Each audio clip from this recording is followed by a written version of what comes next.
Hello, and welcome to Waste of Space, where we analyze aspect ratio usage in cinema one movie at a time.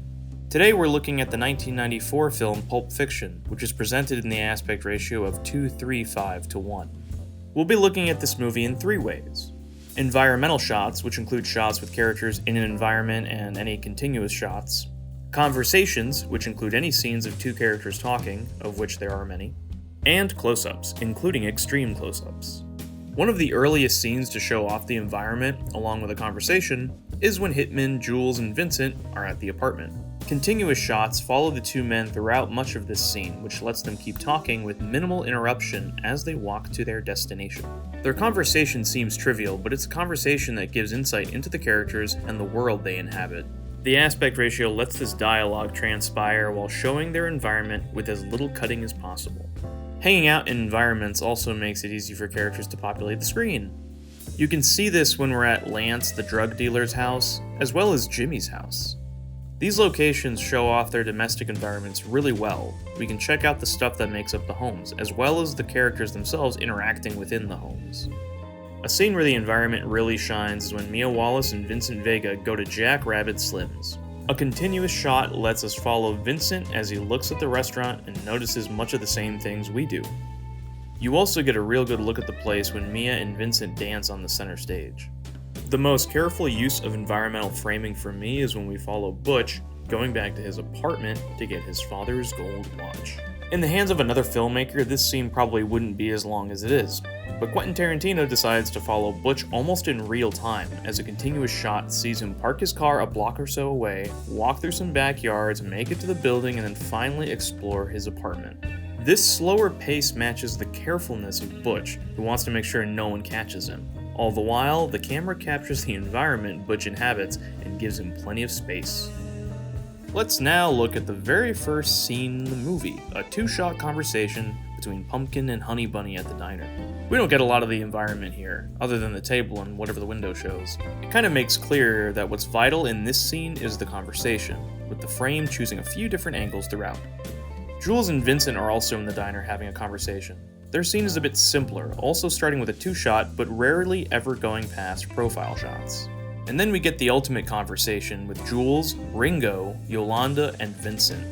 This scene divides its attention between all four of the characters while still focusing on Jules pointing a gun at Ringo. And while this scene does have a few different angles, it mostly keeps to a wide shot, a two-shot, and a few close-ups. The wide frame can easily capture everyone, but it can also change the way we look at things. A profile shot of Jules holding a gun is contrasted with Ringo having a gun directly pointed at him. And when this conversation is coming to a close, part of the frame is obscured during close-ups, letting you know it's almost over. A memorable conversation transpires during Mia and Vincent's night out, which is fairly straightforward in its shot composition. But since it's happening at Jack Rabbit Slim's, one's eye can be easily distracted by the restaurant. And while the environment helps make this scene more memorable, the dialogue alone makes it great, without any fancy camera work. Let me talk about a really unique conversation. Butch and Marcellus Wallace.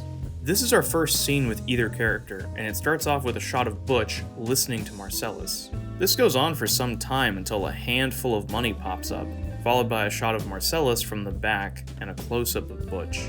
Really shows you how one-sided this conversation is. We see almost the exact same thing later in a flashback of Butch meeting Captain Coons. While we do cut to reaction shots of young Butch, the camera mainly just sticks to Coons talking. In both cases, the camera keeps the characters mostly in the center, in the foreground, either listening or talking. Also, the wide frame lets us see Butch take the watch from Coons' hand, which results in my favorite edit in the movie. This scene also features an extreme close-up of the gold watch, which really emphasizes just how valuable this item is. This movie has plenty of close-ups because people are so often talking. Since this is a common technique, I paid attention to when close-ups seemed really noteworthy. The first Jules and Vincent scene doesn't start using extreme close-ups until Jules says, "Example," and Vincent goes more in depth about the topic of conversation. And when Jules is intimidating these guys, the camera closes in real hard on the burger he picks up, along with Brett's face. These extreme close-ups visually show the importance of these little moments and what's going on, sort of like we're approaching the next phase of the scene. Jules reaching the climax of his Ezekiel 25:17 speech, Yeah, that seems important, at least to him. But there are other brief moments of close-ups, like when Butch takes Zed's keys. And when Vincent is shooting up heroin, the movie exists on another plane of existence. We also get some close-ups of Mia before her face is finally revealed in the very next scene.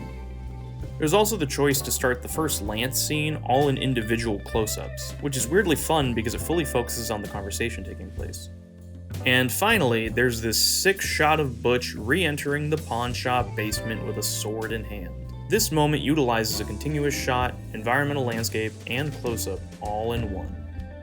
Well, I think that about covers it. I hope you enjoyed this video about Pulp Fiction and the ways it uses the 2:3:5:1 aspect ratio. Thank you so much for watching. We'll see you next time.